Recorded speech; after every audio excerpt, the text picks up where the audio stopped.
101 things more worth thinking about than whatever's consuming you. 1. The way it will feel to have the life you want.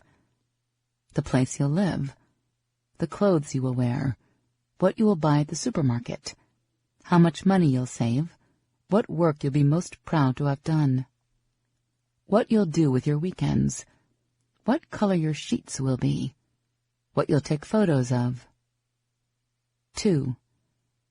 The parts of yourself you need to work on, not because someone else doesn't love them, but because you don't. 3. The fact that sometimes the ultimate expression of self-love is admitting you don't like yourself and coming up with steps to change the things that you know you can and will do better. 4. A list of things that turned out to be very right for you and what similar feeling accompanied each of them. 5. The way you will quantify this year. How many books you want to say you've read. How many projects you've completed. How many connections with friends and family you fostered or rekindled. How you spent your days. 6. The things in the past that you thought you'd never get over, and how insignificant they seem today. 7. What you will create today, what food you will eat, and who you will connect with. These are the only things you carry with you. 8. How you learn best, and how you could possibly integrate that form of comprehension into your life more often. Do things that are more visual, or listen better, try to experiment more often, and so on. 9. The fact that you do not need to be exceptionally beautiful or talented or successful to experience the things that make life profound. Love, knowledge, connection, community, and so on. 10. The cosmos, and how despite being insignificant specks, we are all essential to the core patchwork that makes up humanity, and that without any single one of us, nothing would exist as it is right now. 11. The proper conjugations for a language you could stand to speak conversationally. 12. The people you smiled at on the street this morning, the people whom you text regularly, the family you could stand to visit more, all the little bits of genuine human connection that you overlook because they become givens. 13. How you will remember this time in your life 20 years from now. What you will wish you had done or stopped doing. What you overlooked. What little things you didn't realize you should have appreciated. 14. How few of your days you really remember. 15. How you likely won't remember this particular day 20 years from now. 16. Everything you honestly didn't like about the person you're no longer with, now that you're not emotionally obligated to lie to yourself about them. 17. A list of all the things you've done for yourself recently. 18. Little ways you can improve your quality of day-to-day life, such as consolidating debt, or learning to cook an easy signature meal, or cleaning out your closet. 19. The patterns in your failed relationships, and what degree of fault you can rightfully hand yourself. 20. What you subconsciously love about the problems you struggle to get over. Nobody holds on to something unless they think it does something for them. Usually keeps them safe. 21. The idea that perhaps the current problem in your life is not the problem, but that your perception is skewed, or you aren't thinking of solutions as much as you are focusing on your discomfort. 22. The ways you have sincerely failed, and how you can commit yourself to doing better, not only for yourself, but for the people who love and rely on you. 23. The ways in which your current situation, though perhaps unplanned or unwanted, could be the path to the place you've actually always wanted to be, If only you'd begin to think of it that way. 24. Your mortality. 25. How you can more actively take advantage and appreciate the things that are in front of you while you still have them. 26. What your life looks like to other people, not because you should value this more than you value your own feelings, but because perspective is important. 27. What you have already accomplished in your life. 28. What you want to be defined by when all is said and done. What kind of person you want to be known as. Kind, intelligent, giving, grounded, helpful. 29. What you could honestly be defined by at this point based on your consistent actions and interactions, and whether or not that's what you really want. 30.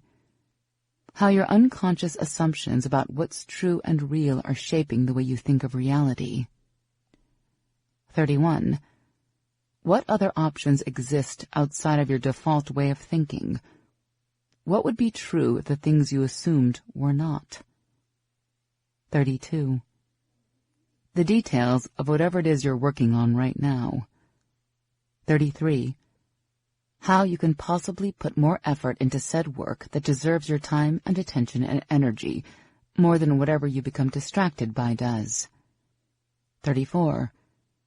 How you can help other people, even just by sitting down to speak with an old friend, buying someone dinner, sharing an article or a quote that resonated with you. 35. Other people's motivations and desires. 36. The fact that you do not think the exact way other people think, and that perhaps the issues you have with them are not issues, but lapses in your understanding of them, and theirs of you. 37. The patterns of the people you know and what they will tell you about whom they really are. 38.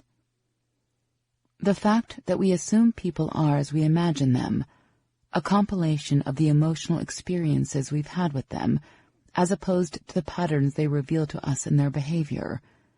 It's more accurate to sum people up by what they repeatedly do. 39. What you would say if you could tell every single person in the world just one thing.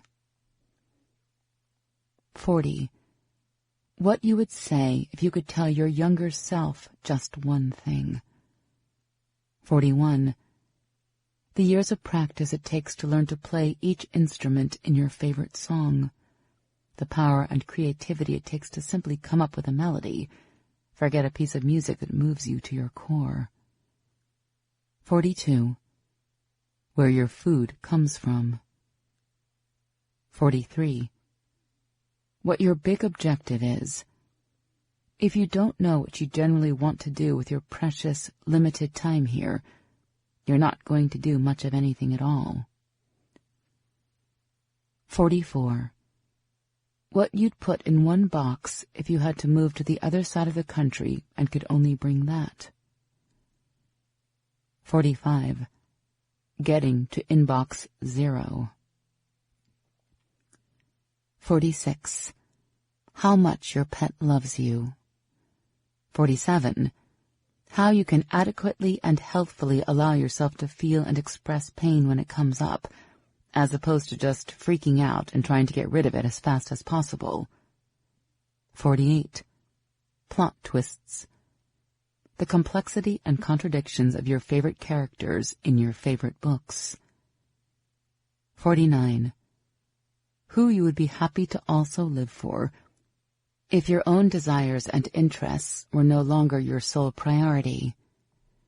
50. What your future self would think and say about whatever situation you're in right now. 51. An upcoming trip, whether it's booked or not. What you're going to do, what you're going to take pictures of, what you can explore, who you'll be with, who you'll meet. 52. The hardest nights of your life. What you would have done differently. What you would do if you could re-enter those hours and advise your past self. 53. The best nights of your life. Not only what you were doing and who you were with, but what you were thinking and what you were focusing on. 54. The fact that it is hard to do everything. It's hard to be in a relationship. It's hard not to be in one. It's hard to have to perform at a job you love and are emotionally invested in. It's hard not to be living your dreams by a certain age. Everything is hard. It's just a matter of what you think is worth the effort. 55. What you think is worth that effort. What you are willing to suffer for. 56. Aesthetics that you love. The kind of spaces you not only want to live and work in, but which make you feel most like yourself. 57. What actions, choices, and behaviors you think could have saved your parents. 58. Your singular, deepest fear. 59. What your singular, deepest fear tells you about your singular, deepest desire. 60.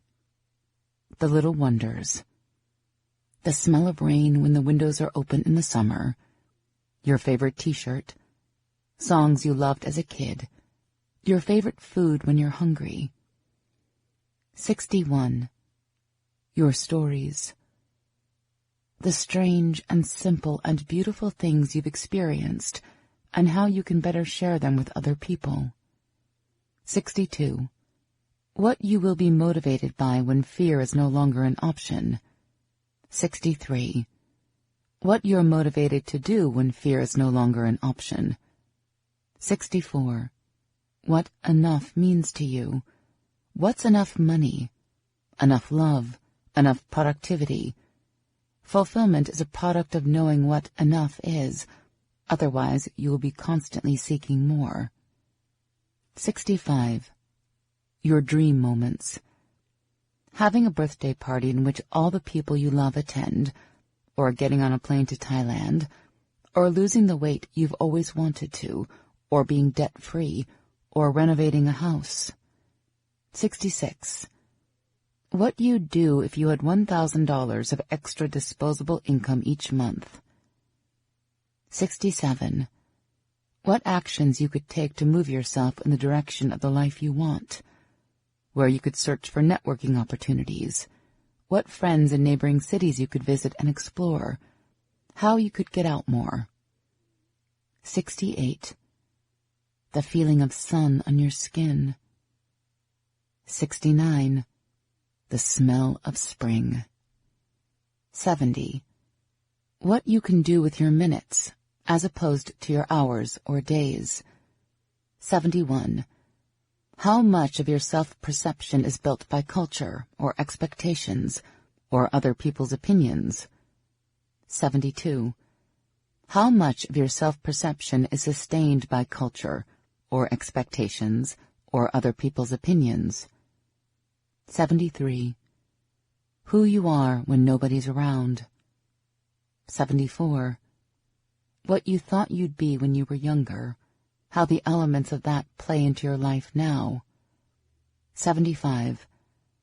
How you'd behave differently if this entire time-space reality were in fact a holographic illusion over which you ultimately have control. 76. How you'd behave differently if your fate were dependent on the thoughts you think and the actions you take in any given moment. 77. The basic premise of various ancient philosophies, and which resonates with you the most soundly. 78. Melodies of songs that haven't been written yet. 79. The fact that the way to change your life is to change the way you think, and the way to change the way you think is to change what you read. 80. What you'd read if you chose books and articles based on what interested you, not what other people say is good literature. 81. What you'd listen to if you chose music based on what interested you, not what other people say is good music. 82. What genuinely turns you on. 83. What qualities you admire most in other people. This is what you most like about yourself. 84. What qualities you most dislike in other people. This is what you cannot see or are resisting in yourself. 85. How love would save your life if it were capable of doing such things. It is. 86. How infinite the universe is. How infinitesimal we are. How perhaps each is a reflection and extension of the other. 87. How complicated the questions are. How simple the answers turn out to be. 88. What yes feels like to you. People very often focus on the warning signs that something is wrong, but not the subtle signals that something is right. 89. How many random chance occurrences were involved in nearly every important advancement in your life? 90. A mantra, or many mantras, all of which work to support your unwavering conviction that the future will be different, and you will figure out how to make it so. 91. The fact that the kind of love worth choosing and keeping is a kind that ever so slightly tilts the axis on which your world spins, leaving nothing to ever be the same again. 92. How to fight better. How to eloquently communicate your thoughts and feelings without putting people on the defensive and starting an argument where there should just be a deepening of connection. 93. What you'd live for if your primary interest was no longer your own wants and needs. 94. The people who depend on you, and how absolutely devastated they would be if you were no longer in their lives. 95. Who and where you will be in 5 years if you carry on as you are right now. 96. The most important things you've learned about life so far. 97. How you came to learn the most important things you've learned so far. 98. How many people go to bed at night crying, wishing they had what you have, the job, the love, the apartment, the education, the friends, and so on. 99. How many times in your life you went to bed crying, wishing you could have what you have now, the job, the love, the apartment, the education, the friends, and so on. 100. What you can do to more consistently remind yourself of this. 101. What your most fully realized self is like. How your best self thinks. What they are grateful for. Who they love. The first and most important step to being the person you were intended to be is to conceive of them. Once you've accomplished that, everything else falls in line.